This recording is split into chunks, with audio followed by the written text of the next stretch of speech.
untuk pembelajaran adalah sebuah pendekatan merancang pembelajaran yang sejak awal sudah mempertimbangkan keberagaman murid. Artinya, guru tidak membuat satu cara mengajar lalu menyesuaikannya belakangan, melainkan sejak awal sudah menyiapkan berbagai pilihan, cara menyampaikan materi, cara murid terlibat, dan cara murid menunjukkan pemahamannya. Konsep ini penting karena setiap murid pada dasarnya berbeda. Ada yang mudah memahami lewat gambar, ada pula yang mendengar. Ada yang harus langsung mencoba juga. Dengan DUP, tidak ada murid yang tertinggal hanya karena cara belajarnya berbeda dengan yang lain. DUP bukan tentang memudahkan pembelajaran, melainkan tentang memperluas jalan agar semua murid bisa mencapai dan sampai pada tujuan yang sama. Prinsip DUP yang paling dekat dengan pengalaman saya yaitu adalah beragam cara keterlibatan. Saya menyadari bahwa murid kelas 1 tidak bisa duduk diam terlalu lama.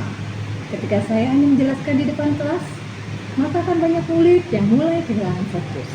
Namun ketika saya mengajak mereka bercerita tentang pengalaman di rumah atau bermain peran, suasana kelas berubah menjadi lebih antusias, aktif, bahkan murid yang biasanya pendiam pun jadi ikut berbicara.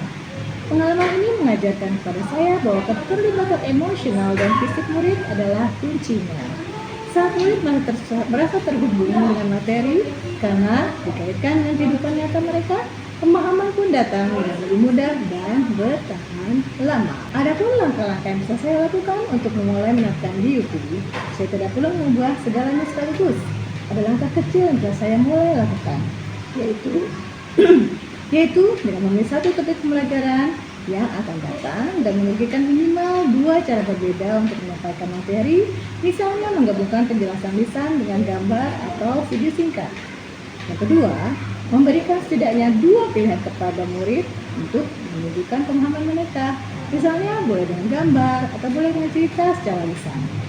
Yang ketiga, cara bertahap mendokumentasikan apa yang berhasil dan apa yang belum dan apa yang perlu diperbaiki, lalu mendiskusikannya bersama rekan guru agar saling belajar dan saling menguatkan.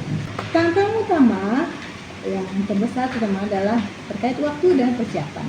Merancang pembelajaran dengan berbagai pilihan tentunya membutuhkan persiapan yang lebih matang dibandingkan dengan hanya satu metode tunggal.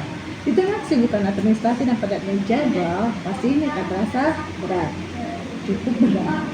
Namun, saya menyadari bahwa tantangan ini bisa dihadapi dengan pendekatan yang realistis. Tidak harus sempurna sejak awal.